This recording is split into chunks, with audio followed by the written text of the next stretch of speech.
This is lecture 82A in the ABCs of Communism series that accompanies the textbook. And this particular set of lectures has to do with volume 6 in the ABCs of Communism, Bolshevism 2018, which will be available sometime in June or July, whenever I finish writing it. So what we're talking about today is Imperialism Assaulting Africa, Part 1, First Contact. Now, European contact with Black Africa had much the same effect on that continent as white contact had had with the New World. In the case of the Americas, their sociocultural evolution at that time was in the initial phase of the stage of slavery, while the Europeans were in the latter part of the stage of feudalism. First contact between Europe and Black Africa occurred when Africa's stage of slavery was relatively well developed and the Europeans had advanced into capitalism. The disparity between first contact in the Americas and first contact in Africa for the Europeans had different causes. The North, Middle, and South Americans had too few wild stocks of domesticatable plants and animals. The sub-Saharan Africans had too many wild stocks of domesticatable and natural food sources. What do I mean by this? Well, in the American case, their sociocultural evolution from primitive communism to slavery took some 2,500 years longer than it had in Europe, because of the paucity of wild stocks for cereals and domestic animals in the Western Hemisphere. By contrast, in sub-Saharan Africa, there were plentiful wild foods, so that when these wild foods were combined with the domesticatable cereal and animal stock, Africa's people were relatively happy, at least happy enough with their Neolithic revolution and the subsequent chiefdom stages that they stayed with them 1,000 years longer than had the Europeans. At the time of contact, Africans were only in the first stage of the servitude epoch. The Europeans were at the bloody dawn of the third and final stage of the servitude epoch. So in the AD 1400s, Portuguese mercantile capitalists established their first settlements, trading posts, permanent fortifications, and ports of call along the coast of the African continent. It took another 200 years for them to move further into the African interior, as the need for raw materials for cap factories in Europe marked true capitalism's bloody dawn. In 1800, that bloody dawn had turned to day, and European exploration of the African interior began in earnest. By 1835, Europeans had mapped most of northwest Africa. By the middle of the 1800s, famous European explorers H.M. Stanley and David Livingstone had mapped vast areas of southern Africa and central Africa. Arduous expeditions in the 1850s and 1860s by Richard Burton, John Speck, and James Grant located the great central lakes and the source of the Nile. Driving the interest of Europe's cap bosses in Africa was their search for foreign sources of cheap labor to replace the increasingly bitter proletarian classes in their own countries. The revolutions of 1848 through 1850 in Western Europe put the need to export industrial equipment, that is capital, to Africa on the table of immediate tasks to at least be seriously considered. Forward-thinking capitalists in Europe saw the success of British imperialism in India and their related success in the opium trade with China as an encouragement for Africa to be the next target of imperialism in capitalist globalism. In 1880, Pierre Savorgnan de Barassa was exploring the Kingdom of Congo for France. At that time, it was spelled Kongo. Simultaneously, Henry Morton Stanley explored the Kingdom of Congo for Leopold II of Belgium, who was a capitalist rapist of the First Order and was taking that kingdom as his personal property. France occupied Tunisia in May of 1881, thereby convincing Italy's caps to join the German-Austrian dual alliance of 1882, forming the subsequent Triple Alliance. Now, by the 1880s, the German caps had made Germany into a rising industrial power. Their compradors in this build-up were the class traders of social democracy led by Edward Bernstein and the renegade Karl Kautsky. In 1882, Britain's capitalist government seized Egypt from Istanbul's decaying Ottoman Empire. And now at that time, Egypt ruled Sudan and parts of Chad, Eritrea, and Somalia, so the Brits got that part of Africa along the way. In 1884, Germany's capitalists demanded that the Kaiser declare Togoland, the Cameroons, and Southwest Africa to be under German protection. The traders of the Second International had gone along with this entire conspiracy at their Congress in Gotha in 1875. Karl Marx was shocked at the betrayal and wrote the critique that he held from publication until after his 1883 death. Friedrich Engels saw that his critique of the Gotha program was published in 1891, and of course we reviewed all of this in Volume 1 in more detail. In 1884, the Berlin Conference was held by European capitalists to regulate their scramble for Africa. It worked for decades so that their partitioning of Africa allowed the European capitalists to avoid warring amongst themselves over Africa at that time. In the meantime, the colonization of Africa created nearly irreconcilable tensions among the imperialists. And the specter of proletarian revolution grew to the most dangerous levels. Karl Marx and Friedrich Engels had pointed that spear of communist revolution directly at the heart of the European capitalist system. A new reason to have a great war was now on the table. Killing as many of these increasingly supernumerary male workers as possible had all the kinds of advantages, not the least of which was the liquidation of the immediate threat. Their jobs could be switched to factories in the colonial world where labor was dirt cheap. If one should need additional domestic labor, the women and children of the dead proletarian males could be put into the factories. They would be available and easier to control anyway than their dead men had been. Even as late as the 1870s, European states still controlled only 10% of the African continent, with all their territories located near the coast. The most important holdings were Angola and Mozambique, held by Portugal, the Cape Colony, held by the United Kingdom, and Algeria, held by France. By 1914, only Ethiopia and Liberia remained independent of European control. Capitalism must have new internal markets, as we discussed in Volume 1.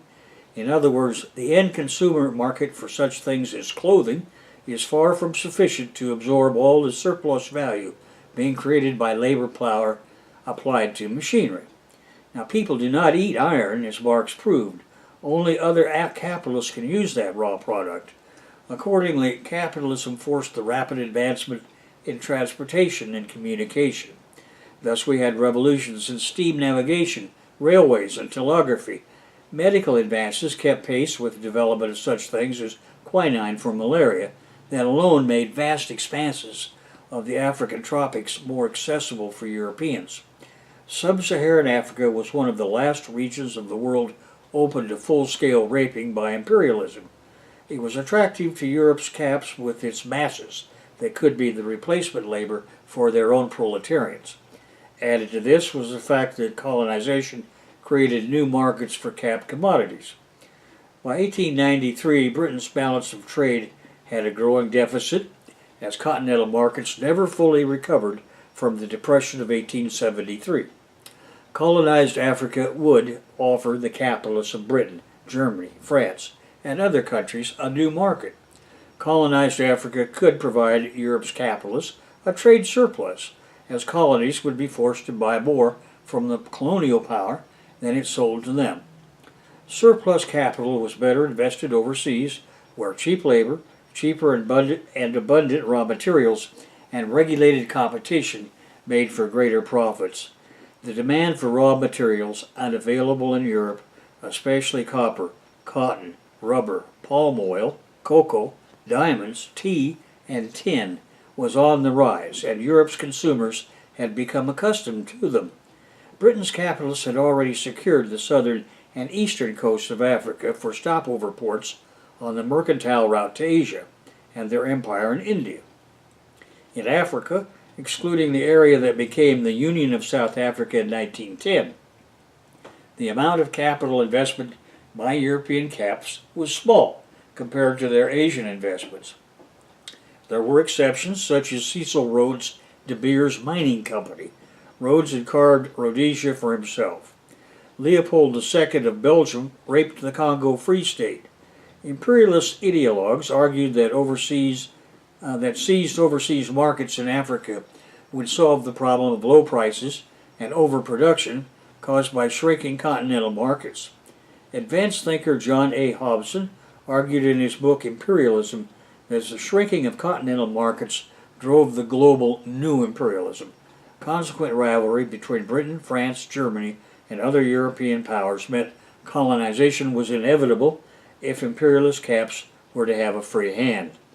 Now, while tropical Africa was not a large zone of investment, other nearby overseas regions were. Now, the vast interior between Egypt and the gold and diamond-rich southern Africa had strategic value simply in securing the flow of overseas trade. British caps needed to secure lucrative foreign markets against encroaching rivals in China and its eastern colonies, most notably India, Malaya, Austria, and New Zealand. Thus it became crucial to secure the essential waterway between East and West. The Suez Canal in Egypt, connecting the Mediterranean Sea to the Red Sea through the Isthmus of Suez. A French canal project had opened on 17 November 1869. As imperialist trade opened further into Africa and Asia, so did the capitalists' need to acquire military and naval bases. In the end, only loyal army thuggery could be depended upon to assert absolute rule in colonies, and naval power was the essential armed nexus between the home-based countries of European capitalists and their new colonies. Their new ships were driven by steam power that required coaling stations and secure harbors for regular maintenance. And in the intra-imperialist never-ending struggles, colonies were essential assets in negotiations. Large colonial native populations were a reservoir of submissive military power.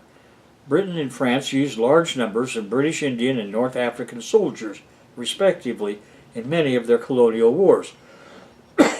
These foreign soldiers were being trained to suppress white workers in Europe if and when white officers and NCOs at home were unwilling to engage in mass slaughter, as they had at the mass execution of the Paris Commune.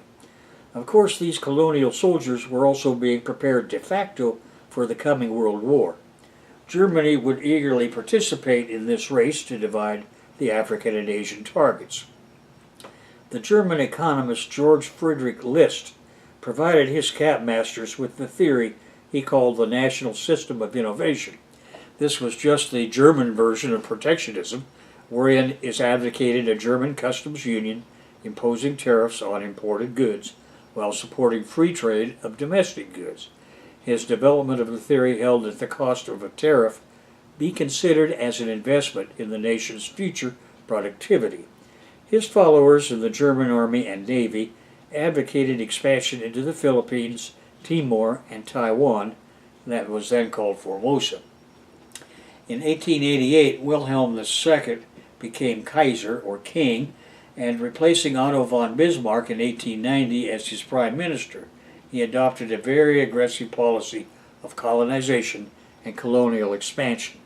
That policy led to the defeat of the German Empire in World War I. Panicked by the execution of his relative Nicholas II, combined with the spread of Bolshevism into the German armed forces in 1918, Wilhelm fled Germany. Meanwhile, Germany had become the third largest colonial power in Africa, with an empire of 2.6 million square kilometers and 14 million colonial subjects. In 1894, France occupied Guinea.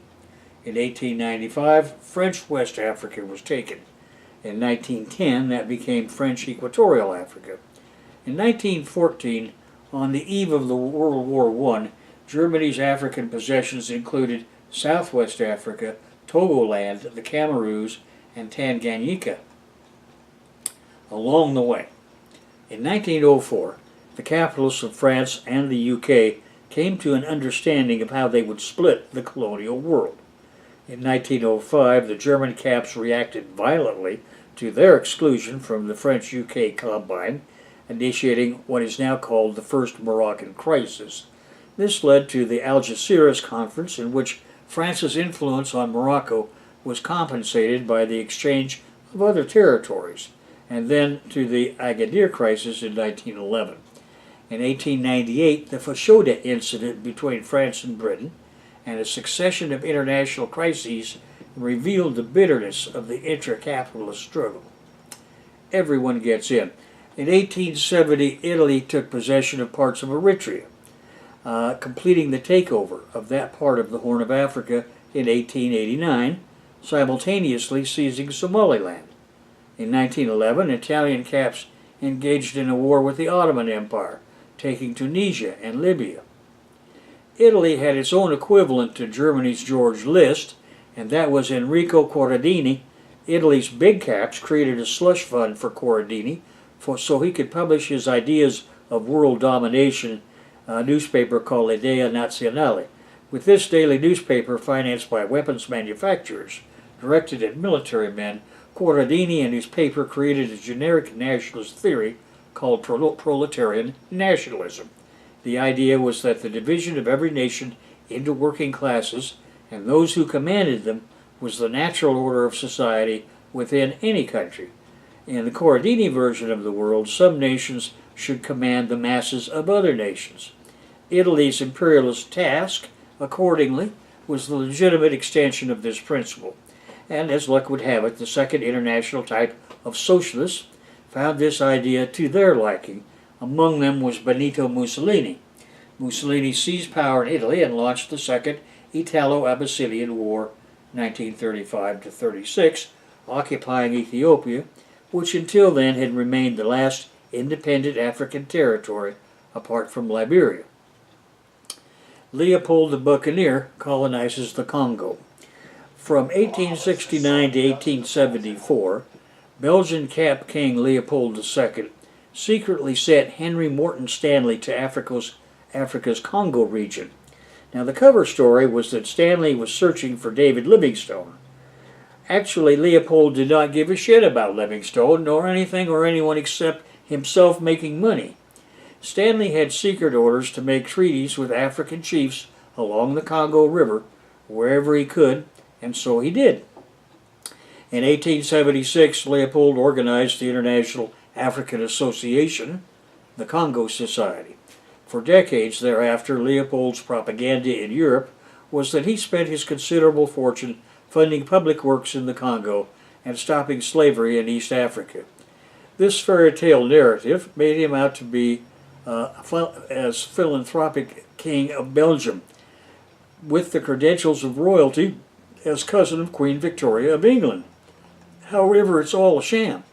In reality, Leopold was a clever capitalist who devised a cunning fraud to rival the evil charm of Shakespeare's Richard III. Every subsequent thug class in power has sponsored some or another narrative in this Leopold tradition, from Hitler to the gringo hypocrisy of our own time. At any rate, under the guise of his International Charitable Foundation, he personally owned the colony of the Congo, and he ran it as a brutal business investment. His charity resulted in the death of 10 million people, approximately 50% of the population in the Congo. By 1882, he had sufficient territory to form the basis of the Congo Free State. Leopold II personally owned the colony from 1885 and used it as a source of ivory and rubber. In 1884 to 85, at the Berlin Conference, the European powers allocated the Congo Basin region to his supposedly charitable organization. Handsome bribes, of course, were paid to everyone that had to vote for this assignation. The territory allocated to Leopold's control exceeded 1 million square miles. He drew overseers from whites with slavocrat backgrounds or mentalities from around the world. In the 1890s, there was a boom in demand for natural rubber that was abundant in Leopold's Congo territory. He seized all indigenous-owned Congo land as national property, using the legal fiction that it was uninhabited. In reality, of course, it was simply stolen from its black owners and distributed to private companies for big cash upfront payments to Leopold and ongoing royalties. Between 1891 and 1906, the companies were allowed to do whatever they wished with almost no interference from Leopold's administration. His government's policy on labor was to enslave it. Accordingly, forced labor by violent coercion was used to collect the rubber chiefly and maximize profit. A native paramilitary army of thugs called the Force Publique was created to enforce the labor policies, or public force. Individual workers who refused to participate in rubber collection were killed and entire villages razed. Individual white administrators were encouraged to indulge their own sadism and terrorize the population. By 1901 alone, 500,000 Congolese had died from sleeping sickness. The weakened population, from the way in which they were worked, was extraordinarily predisposed to disease. This, combined with famine resulting from the illegality of working in agriculture instead of in rubber collection, and the generalized anti-popular violence, reduced the birth rate. Labor discipline, by severing workers' hands, achieved particular international notoriety. These were often cut off by the Force Publique soldiers, who were made to account for every shot they fired by bringing back the hands of their victims. These details were recorded by Christian missionaries working in the Congo and caused public outrage when they were made known to the public in the United Kingdom, Belgium, the United States, and elsewhere. In 1890, an international campaign against the Congo Free State had begun, and it reached its apogee 10 years later, after 1900, under the leadership of British activist E.D. Morel.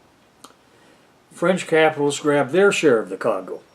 In 1881, while Stanley was secretly preparing Leopold's plot to seize the Congo, the Franco-Italian marine officer Pierre de Brasse acted on behalf of French capitalists.